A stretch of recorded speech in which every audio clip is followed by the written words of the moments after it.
www.SKTFM.TV. I cannot read that. Only the pharmacy can read that. That's my signature. It's okay. And my name is Sean Kennedy. Oh, you related to Kennedy family? Oh, yeah. They go way back. Way back. They're trying to crash my plane right now, I tell you.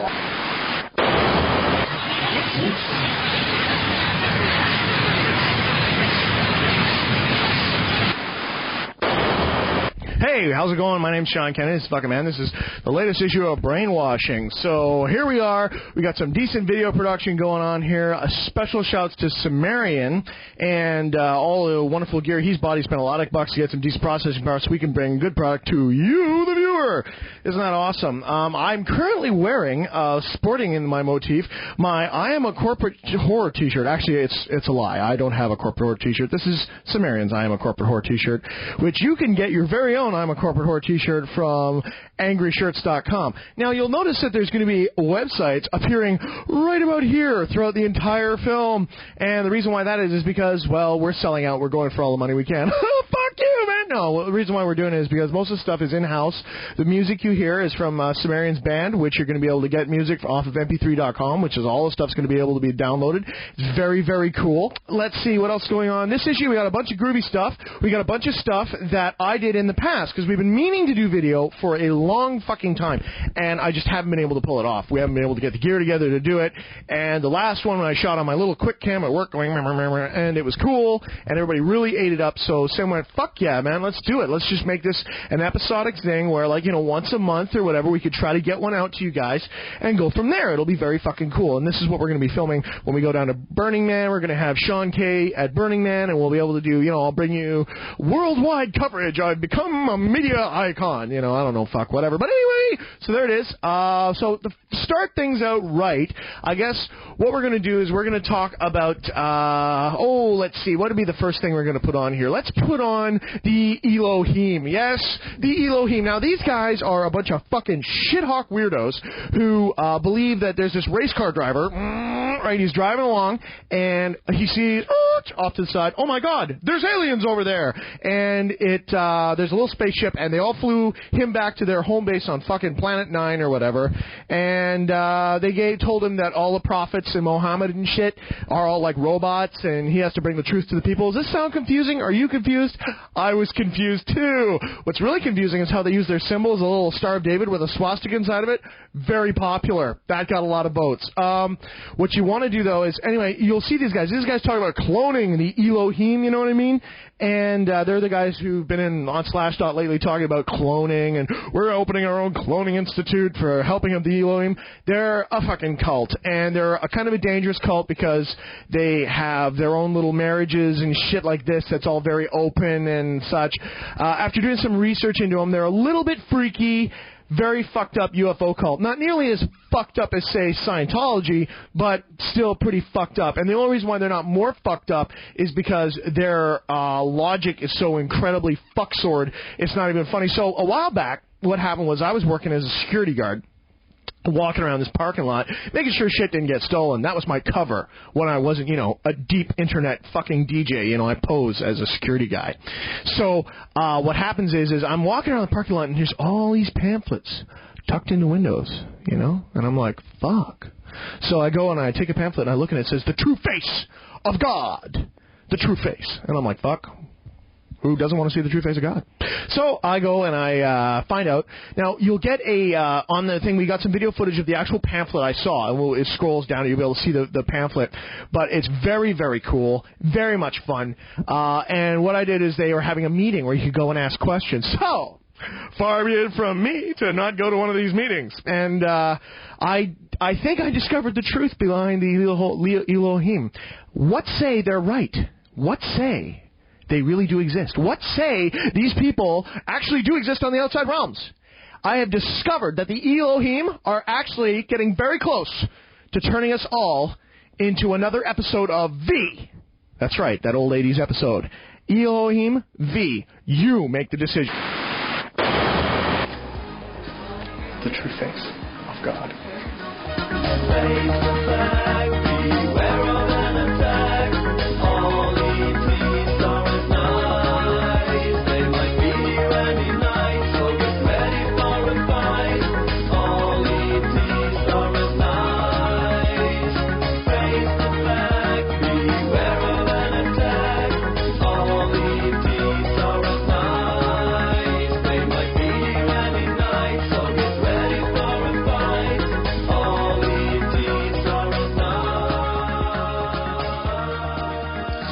Okay. Cool. Wow, God looks like a grape. So basically, God or the Elohim, Yeah, Elohim. is God, right? Well, what we mistranslate. Is our concept of God. Yeah. So the things that happen in the Bible are actually from Elohim, right? Yeah. Okay. So and now the Elohim are after all that's happened, they're coming back and they want a temple basically being built in Jerusalem, right? Like there's eventually like an awareness that's going to go on. Everyone's going to be aware of it, and we're going to be talking about a lot of nonviolence, a lot of peace, a lot of that kind of stuff. So everyone's got peace and understanding, and then they're going to come back. Yeah. But if the Elohim are God, right, which is what you're saying, then wouldn't the Elohim be responsible for the floods and for the raining fire on Egypt and for the plagues and for all of the death and destruction that has happened throughout the entire Old Testament? And could this not just be another sort of ploy? Like I myself, I'm not going either way, but my point is if they are the Elohim are God, right? Then if they're smaller in stature than us, right? Yeah. Because from his description, right? They're smaller in stature, and they would come here and create us.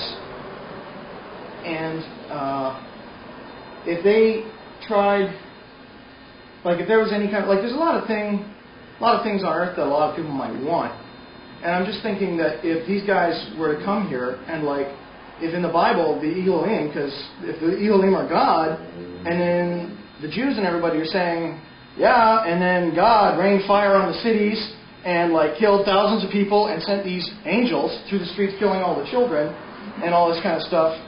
And meanwhile, it's all these guys. Why in the world would we want to have these guys come back? That's my point. I mean, they probably wouldn't want to fight a land war with us because, like, if we're, generally got size and mass on them, we'll rip their heads off. But, if they're going to, in the video it said that the prophets, like, Moses, I think on the thing it said Moses, Jesus, Buddha. 40 prophets. There's 40 of them, okay. 40 of them. And so, if the confrontations that happen in the Bible because of God, like, God told me to kill your son and he was smoking, that was just a misunderstanding and all that, okay. Moses, who's a prophet, Moses was in Egypt. And Moses said, hey, let the Jews go. And the Pharaoh said, stop it. And Moses said, okay, I'll rain fire on your city for 3 days. Because my God will do that. So if he was talking to Elohim, then the Elohim rained fire on Egypt for 3 days. And brought locusts, floods, and plagues. So how can these guys be positive? That's my point. That's all. Like, I'm not going against scriptural or any of that. I'm just using data which I have. Because if this is true, this could be an invasion force. It's very simple. Really good question. And we're all like happy, there's no violence, and then they come down and we're meat. Do you think that they need to come here to blow us up? Well, they wouldn't want to blow us up because it's some waste of a resource. They don't need They couldn't conquer us in a land war because they tried to do that throughout the whole Bible. They lost it, so now they have to do psychops. Go ahead. The Bible was written how many thousand years ago by people with what technology? And a lot of it's poetic. Yeah, but raining fire is raining fire. People. Oh, no, I'm not saying you're... like that. No, you guys obviously aren't racist, and I'm not claiming you are. Why even think about it, Who would be done like that if they wanted to? 25,000 years. We can do it ourselves now. We're so primitive. 6 times over the planet. What if they don't want to destroy us? Because they create us for a reason, right? If you create something and it is not working, then you go, right, and it's gone. But if you create something as a resource, because we're bigger than them, we're stronger than them, we have more aggression than they do, and they're trying to control us, following just basic logic, Where does that take you? They can make robots that look just like you. That's a they scary can program them to whatever they want, but they program them to do whatever you want. Have you seen Rael bleed? Pardon me? Have you ever seen Rael bleed? Bleed. Bleed. Blood. Come on. How do you know he's not a robot? It's just a question. They would I say hugged him. Oh, have you? Oh, yeah. You got one. Just a question in case like he's like, don't touch me because there's like a lot of security around him and whatnot, which is rightly so. But like, I'm just wondering because like. No. But anyway, so you have a different conception of robots than they do because Oh, true. Yeah. Because a robot would be just like us, like that, because we're not made for like work. an android or They whatever. have them. Right. For war. They have robots. Work. We're not made for work. They No, don't work on their planet. No, I mean for war. Why do they have robots then? Work. Just work. Work. Okay. It's similar to the next. They don't work. I'm just taking what you're saying here because it seems kind of strange to me that you would want this race to come back, which kicked so much ass when they were last here. That's where it's kind of like, if you're right, if this is true, that's great. But if you want to get a hold of us, okay, we're at www.rantradio.com and you can come get us and we'll sort this out for you because this is like, wow. I hope you're right. I really do. Yeah, it's Internet radio program. Internet radio program. That's why I'm here. Like, because I saw this, and I went, wow, this would be great for the station. But I'm just curious because if this is true, I'm assuming it's true now. Yeah, I'm assuming you're right. Rail's a good guy. He's the goods. Little guys talk to him in '73 on a volcano face. Okay, but I'm just worried about their intent because if they can build robots that can look like us, act like us, but have no aggressive tendencies or no sense of Why would they even have made us? Why would they have made us if not for either food or slave race? That's my whole point.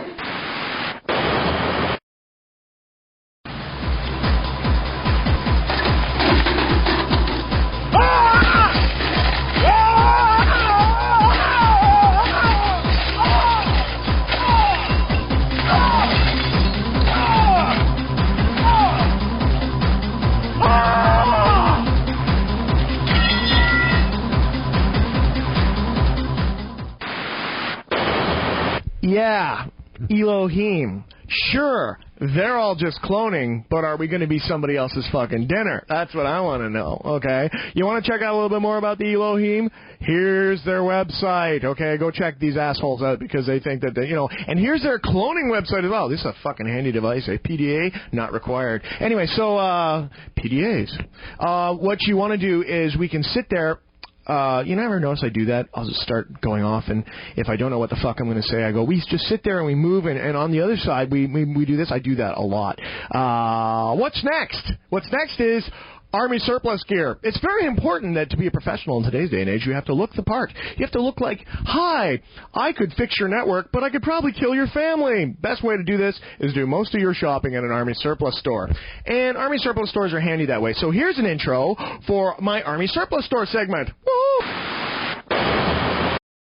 When you're out and you're looking around, you got to be running around in the web, on the net, that kind of thing. It's one thing to be looking for Army surplus gear and kit that you got to keep the kit with you, but you never get a chance to actually touch it. So where do you go to get the good kit? You can go to places like eholster.com where they have your $150 leather sling, but what happens then? You've got no place to actually go and check out stuff hands-on. So the best place to go to check that kind of stuff out, you want to go to an Army surplus store because you get good deals at good prices if you go to the right place. Best place I found is my buddy Dave's, which is where I got my shoulder rig, which I've been wearing for a good chunk of my life. They've been snapping, going here and there, but this guy's got all the good shit from all the different countries. We're going to give a bit of a point of how that works now. Check it out. That's Dave's. Okay, first things first. When you go in an Army surplus store, you're not treated like a fucking scumbag. You're the guy there. You're paying for a product, which you should be the one who gets treated like a good person. I don't give a fuck how old you are because the guy's going to come in to spend cash. Now, let's see. What are you here for? We're going to be here to get gear for your kit, all right? You can go to Nokia and all these other places that sell those shitty little fucking pleather cases which are good for nothing anyway, or you can go and get something that costs you half as much, lasts you twice as long, and won't get you in trouble for stomping on squirrels. The kind of stuff I'm talking about is these guys here, Calder Ridge, for example. Now, Calder Ridge is a local company. They do all their stuff. There's places, calderridge.com, and you can pick up, let's see, a cell phone case off of these guys for like $17, $18, depending on what their make is. The advantage of going with a place that's got mil-spec gear, it's all done with heavy cordage. Everything should be double-stitched. Doesn't really matter so much much what it's made of, as long as it's a heavy material, but the big thing you got to watch with all things is stitching. Stitching. If the stitching's no good, get it the fuck out of here. It's okay to spend good money on kit. If you don't spend it, then get out of my face. Now, if you're going to be buying kit, the one thing you got to know is what kind of a carrying system are you going to go with? Are you going to go with a carrying system that's going to be all in your belt? You're going to get all Batman about it, or are you going to go for an all-over body solution? Okay, if you're going to go for an all-over body solution, this is the next step up, because you can go from you can go to a belt solution where you take a series of belts and then put your pouches on there, which is good. However, getting in and out of vehicles can be a little bit timely, going over fences, things of that nature. The next step above that is to go for a shoulder holster solution. This is what the guys at eholster.com did. They took a general shoulderized holster, put your PDA on one side, your cell phone on the other side. Use one for a while. Very, very good. Don't drop your gear, because you know what? When you drop a $600 cell phone, it sucks a lot. Not only that, you drop your PDA, you've lost all your data. Very, very shitty. So, but then what next? Because you've got your GPS, you got your MP3 player. It's just not going to fit in a shoulder rig anymore. So what do you got to do? You got to switch to an all-over body solution. Got to get that buzzword in there, okay? And if anybody gives you any flack, hey, well, that's their problem, all right? What I got on here is I got an assault vest. Assault vest you should be paying between $50 to about $120, $150 Canadian for, which is about what, 75 cents American, something like that. But the point is if you spend the good money on the good kit, places make good kit, guys like Black Hawk, Eagle Industries, Calder Ridge also makes some stuff, but I don't think they make any kind of assault vest solution. But if you're just going to be starting out, there's no sense going and spending $150 on getting yourself a decent assault vest. You can get some pretty good solutions for belts.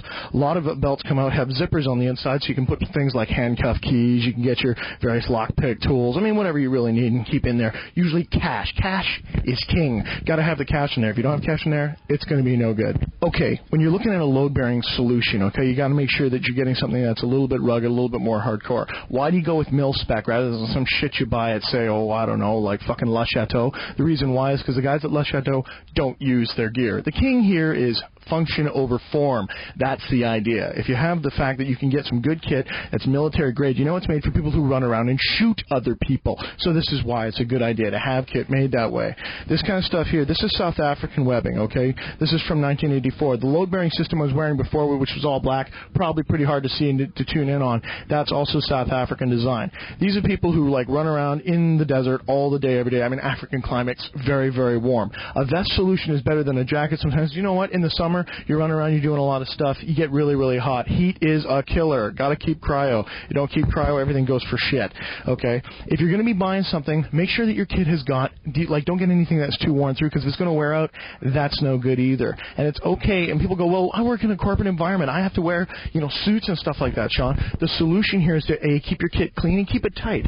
This right now looks like a big bag of webbing, okay? But if you sit there, you do up all your straps, you keep it all tight and professional, you look like you're a pretty keen solution to any kind of problem that could possibly happen, okay? You don't look like you're a piece of shit. You look like you're a guy who's got it going on, okay? You're like, wow, that guy's dialed right in. He looks like a fucking shock trooper. It doesn't really matter. What matters is what's on your person. Have you got the gear you need? That's what's important. That's what you got to bear in mind when you're purchasing this stuff. If it costs $150 and it's brand new, think about running it through your washing machine a little while. Stand on one arm and pull on the other one. Does it come apart? No fucking good. There's a nifty little solution invented for people who are worried about tearing the shit out of their clothing. It's called Rip Stop Nylon. What is Rip Stop Nylon, you ask? Absolutely. It is the cyberpunk solution. What you got to do is Rip Stop Nylon, when you tune right in on this, you'll see the little tiny squares. Look at all the little squares. They're just all right there. You know what happens there? If you rip one of them, it'll only fray to the edge of the square, as opposed to if you rip like a general piece of cloth, it'll tear out the entire thing. So Rip Stop is a solution. Why? Because it has purpose. Everything you have has to have purpose. If it doesn't have purpose, it's fluff. Another piece of kit that you got to have in every single AWOL bag, I don't give a fuck who you are, because you know what? You're going to go out somewhere, you're going to crash, you're going to need a place to sleep. You know what you need to have? Any idiot can be uncomfortable. Important to remember, every idiot can be uncomfortable. It takes a little bit of fucking knowledge and know-how to be comfortable, okay? Ranger blankets. Ranger blankets, this whole fucking blanket probably weighs less than a pound. It's actually made out of recycled garbage bags. Super lightweight, super worn. I've used one up to minus 30. You couple this with a Gore-Tex baby bag, you are good to fucking go in any urban environment. Very, very sweet. Okay, so you've got all your kit. You got to have a bag to put it in, because you know what? A vest isn't too much, and we need to go to extremes. We need to have a backpack to load our shit in. Okay, the number one thing you got to remember here is you can't have more than 30% of your own body weight, okay? So take what you weigh, divide it by like 1.30 or by .30 or whatever the hell it is, and you get your 30% body weight. If you hump more than that, no matter who you are, you're going to wind up falling down and going boom, okay? Nobody can carry that for more than an extended length of time. You know what? Carrying your shit around will become a hassle. Nobody likes hassles. Don't do it. If you're going to be going for some serious volume, you want something that's small, lightweight. Yeah, sure. A solution like this, you go with like your South African Bergen. Okay, yeah. What can you carry in here? Well, most of South Africa, hence the name. But you don't really need to pack that. What you're going to need to pack is you're going to get yourself like a nice day pack, something like this.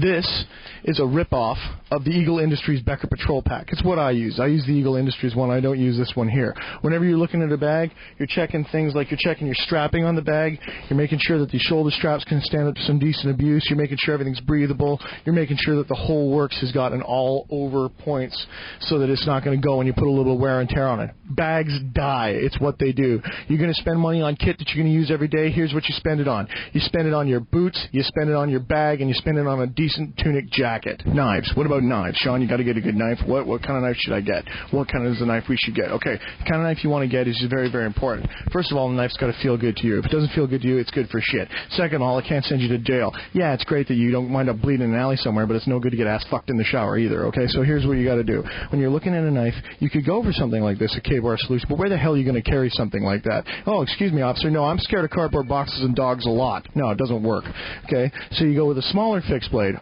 Yeah, absolutely, but then you feel like, well, no, because it's really going to be hard and you're going to wind up hurting yourself more than that. The number one solution you want to do is get yourself a folder. I don't like Gerbers. A lot of people do. Folders should be ambidextrous, thumb opening. If you're going to open one in front of a cop, okay, you don't sit there and pretend you're Ninja Boy Rambo. Okay, you don't do that. What you do is you sit there, you use two hands, and only if you drop it a couple times, it's good too, because a lot of places have laws concerning that. Familiar yourself with the laws. Knowledge is power. I myself, what I carry, I go with a CRKT, Columbia River Knife and Tool. I make a good knife. It's a cheap buck, and you don't wind up paying it through the nose like you do for SOG and for cold steel stuff. This thing here was designed by Bob Casper and another dude named Lynn Crawford, I think his name is. Anyway, he's all over tactical knives. These are solid knives, good blade. Knives are tools. You do not throw them. Ooh, throw it too. Gilhibben knives, you know, those really fancy, dancy ones, good for shit, okay? They're all show, no going. What's the rule? Function over form. That's the plan. There's a lot that you can do with shoulder surfing, but there's a lot you can do from shoulder surfing from across the street. And it's even better when you can shoulder surf from down the block. We're talking about optics. If you can get a hold of a decent set of optics, something with some good, you can get some stuff that has ambient lighting, but you start getting into that kind of thing, unless you steal it from the Army, you're going to be making some big bucks invested into that. What you're going to do is get yourself something small, compact, take a look, think about functionality, think about waterproof. You're going to be outside. You're going to be going binning. You're going to have posting watches. Guys are going to be on rooftops looking to see what gets thrown in the trash. You need to have something small you can pull out of your AWOL bag or your tack vest and make sure that you can spot it, okay? Some guy's junking out trash. Hey, it's his garbage. You can pick it up. But you got to know it's there. You got to know. You got to see it. That's why optics are the way to go. You're spending anywhere between $50 to $200, but it's gravy. It's gravy. You can get a larger piece of kit. You don't have to spend the big money, okay? That's the plan. Okay, last but not least, okay, when you go into an Army surplus store, the number one thing is price. Most of these guys buy their stuff in K-slots, okay? They buy it from abandoned kit from the government. Obviously, the optics and stuff like that, they don't. Brand new kit, they don't. But you shouldn't be paying through the nose. If you're going to be keep on going in there, guys like Dave's here. I mean, there's lots of Army surplus stores around. Why did I do Dave's? Because Dave's got the best gear, the best prices, and he treats people well. You can get Dave at the email address below. He does shop online, and your American money always counts for more cash up here, okay? So until that's pretty much what you're looking for in an Army surplus store. Make sure that you don't get caught up in fluff. If something doesn't feel right, you're probably being ripped off. This would be the new church. Today's Sunday. It's before the show. And as you look around, you will find that people come from one church and they go to another one. The corpolitical church of the mall, the Great Mall. And people wonder why, you know, they walk around, they see things. And they do these different little rituals on their Sundays. They come down here, go to the mall, you know. And something where it'd be as simple as, you know, buying I don't know, fuck whatever it is you need to buy, you wind up spending hours and hours and hours wandering through the mall. Now, this is all shot on 8mm tape because it becomes very painfully obvious as you walk around and you see things how incredibly corrupted things have become. When our sense of community becomes, wow, the parking at the mall is really bad, and everybody knows what you're talking about because it's the intensity of the mall, the atmosphere of the mall, and it's nothing more than a series of shots.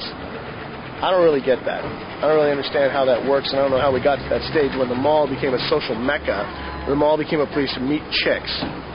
You know? Something fucked up about that.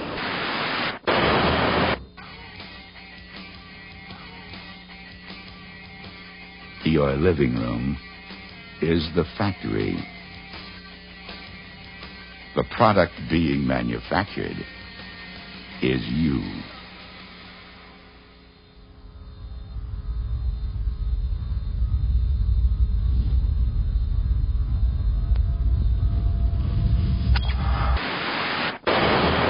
You'll notice I had white hair there, and I don't have white hair now. Try to keep up with me on this one, okay? Just try to keep up. Anyway, that was before, when I was fat, as opposed to the buffness which you now see before you. Okay, also, what's coming next is, once upon a time, I had these people who hired me and my wife to go to their house and look after this elusive cat, Satan cat, okay? And Satan cat we never saw because it was, well, Satan. And it would all, my particular tasking was, Adrian, my wife, the dark one, she had to go and water all the plants and make sure everything was cool. My designation was I had to go and empty the kitty litter box. Yes, the kitty litter box. And I abhor many things, but the thing I hate more than anything else in the galaxy, even more than Scientologists, is in fact the smell of cat shit. Cat shit is horrendous. It's horrible. It's a terrible thing. It should be banned.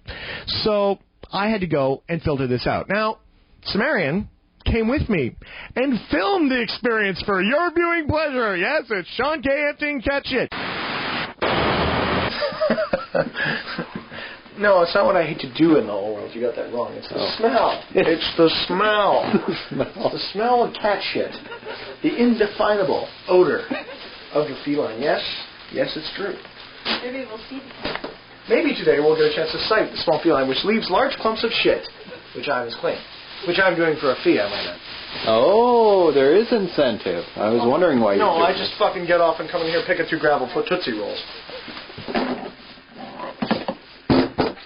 Like, now that's 2 days worth of cat shit. Now I ask you. Oh, there's that smell. Fuck, that is almost amazing. What? Yeah, but fuck, I don't create this much shit in 3 days. I'm 230 fucking pounds, man. Like, what the hell is this cat doing? You know? Fuck, man. Is there any plants missing? I know it's not a tiger because we'd see it. You know, tigers don't hide very well. Boy. Lumps of cat shit. A good lump of cat shit. You're not actually going to use this on fucking ranch either, eh? Probably are. No, not this one. It's not. Well, if it turns out funny. Well, it's not so funny so far. It's just kind of amusing to me, but probably not the masses. Why is it amusing to you? Just because the sight... Because you hate it so much. Fuck, the smell of this shit is rank. It's the smell. It's the smell. It's repulsive, isn't it? I don't really give a fuck about what people actually were to use. You can use just about anything in my life on TV. I mean, I don't really care. I don't really have many secrets. I mean, it's not like I'm Tom Green where I go out and create fucking shit to go wrong. That's right. If Tom Green was here, he'd be like, oh, I'm eating cat shit just to prove that I'm a sick fuck. Gritty. Gritty cat shit. Yeah, you thought that was a prop, didn't you? It's just like, fuck, I hate Tom Green. Tom Green and cat shit. That's your title for this whole thing. Tom Green, talking about Tom Green while he's out doing cat shit. You know, the neat thing about filtering cat shit is it's like a puzzle, you know? You pick up a file, filter it out, and there's your prize! You know? What the fuck? That's great. Somebody needs to stop Bill Gates. Hey, we should like package this up and we'll just mail lumps of cat shit to Microsoft every day. Hey Microsoft, have a lump of cat shit. You're truly Sean Kennedy. Sean Kennedy, because you suck. Every time my Rogers goes down, I'm mailing you a lump of cat shit. Searching. The fact that we're like talking about like you know, world events while filtering cat shit, or the fact you're filming it. Like, what does that say about you? You know. That's really an important part of your life that you've got to document. Oh, filtering out cat shit? God, I hope not. If this is one of the most important parts of my life, I'm going to go suck on a 12 gauge right after this. What a horrible fucking animal cats are, eh? I don't like cats. No? No. Dog man. Oh, big time. Yeah. Actually, what I want to do is I want to get a mini Dachshund. Mm-hmm. That's what Sean Livingston had. And I never got more respect for a mini Dachshund in all my life. Because I was sitting there, I got his mini Dachshund, his name's Spanky. Yeah. And one night, he would go and I'd talk to Spanky. Spanky would sit there, because they sit in the way the mini Dachshunds sit. Their little ass and just drops in the front of their body, doesn't actually move. So he drops his ass, looking at you. And I'd talk away to him about all sorts of shit, and he'd flop his little head around as if he really understood what the fuck I was saying. Meanwhile, he's thinking food. Anyway, so he's talking, and then I go to the magic words. And then I go to bed. Yep. And because, see, mini Dachshunds are ratters, so they like tunnels. So what happens is I get under the covers, and he gets his nose under the covers and runs down under the covers. And I, like, roll over, and he's, like, curls up right in the crook of my knee right here. Way underneath the covers with all these quilts on. And I'm like, shit, I hope he can breathe. You know, he's like in the middle of this big bed with all these way heavy covers on. Man, dogs can sleep under the covers like amazing. But then I farted. And it was bad. Like, it was a bad fart. It was, you know, when you have those farts, you're like, fuck, that's bad. Oh, yeah, and you can barely stand it yourself. I can barely stand it. That's one of those farts. The dog didn't move. He didn't move a muscle, man. He just laid there. And I went to sleep, and I thought he was dead. But sure shit, I woke up the next morning, and he's up and he's wagging his tail. And I never gained so much respect for an animal in all my life. It's Spanky. The mini Dachshund, he could breathe. So basically you're saying you want a dog so loyal... Oh, he will sit there and breathe your shit fumes. You'll lift the blankets, and he'll just be right there for you. Oh, yeah. He's awesome. That dog kicked ass. Just amazing. Amazing. So, lots of booty today. This is our Microsoft package. Put that in your coffers. I'll put that right there and just carry on. This fucking sucks. Cool. Very slick. We like that kind of stuff. What's next, though? Nothing. That's it. End of the program. End of the download. Hopefully, your boss hasn't caught you doing this at work. And, well... that's about it. We're pretty much done. Now, what do? You've downloaded this. You've watched it. What's the next step? The next step is to share it. Share it with everyone. Take everything you've seen here and distribute it freely. Install Kazaa or fucking, Morpheus or whatever the hell else you got on your system. Install it. Share it, okay? Because you know why? Because it's video. Video eats bandwidth, okay? We need bandwidth badly, very badly. So if anyone out there can please give us bandwidth, please, more bandwidth. We need bandwidth to distribute these videos. We're going to be doing a lot more fun with them. And if you like that cat shit, boy, there's more where that came from. We've got a bunch of stuff we're going to be filming and doing. All the crazy shit that goes on in our life, we're going to be happening, and we're going to be filming it and just doing it so that you guys get some real alternatives to the bullshit you get fed on a day-to-day basis. All right, so if you can give us bandwidth, please email here, okay, because we need that.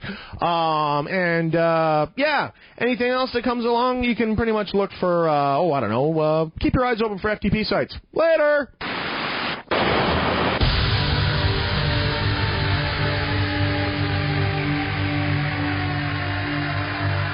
You know what's really weird? You get a lot of people and they look around in the world today. You see everything happening in society. You see everything on the internet. You see everything in advertising and all that kind of jazz. You know what it winds up being? It winds up being confusion. Confusion and distraction. Distraction and confusion. Confusion is the tool to stop your brain, your mind, from focusing on the things that are important to you. That's the problem. That's what you need to wonder about. You got to get yourself focused. If you don't have focus, you're bitched. Without focus of the mind, you've got nothing. Without focus of the mind, you can't focus on the things that are important to you. Why are commercials designed the way they are? It's all shortcut.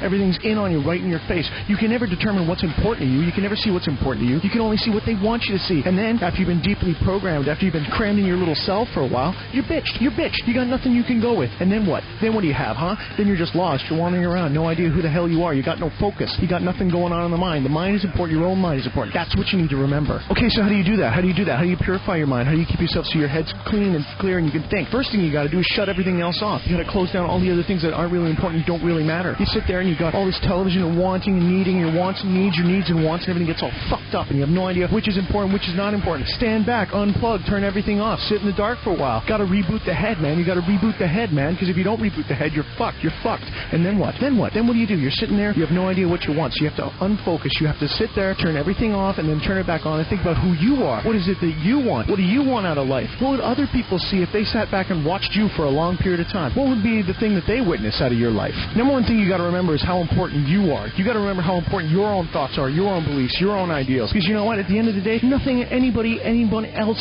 says matters. People come at me all the time saying, hey Sean, you should do this. Hey Sean, you should do that. Why do you run Cult this way? Why do you want to do this? Why do you want to go to MTV? Why do you want to talk to people in modern media? Hey, you don't like it? Fuck you, okay? I've got no time for that, alright? I'm just trying to live my life and do what I want with my thing. You want to do something, you do something your own way. Do it your own way. You don't need me. You don't need television. You don't need Gandhi, Buddha, God, nothing, man. You don't need none of that. You got to unplug the mind and focus in on yourself because you are your own person. That's what's important. So what are you supposed to take out of this? What's the idea you're supposed to have inside your own head? The number one idea that you got to have inside your own head is that you don't need anybody. You don't need anyone. You always got to remember what's important and what's important for you. Don't start buying shit just because you see some images on the screen on the TV. Don't listen to Sean K because Sean K tells you stuff. Don't listen to the media because the media tells you stuff. Don't listen to Henry Rollins or Jello Biafra or Noam Chomsky or any of those guys just because they tell you stuff. Go make up your own mind. Get all your data. Make your own decision. And always remember, hey, I could be wrong. My name is Sean Kennedy, and I am the fucking man.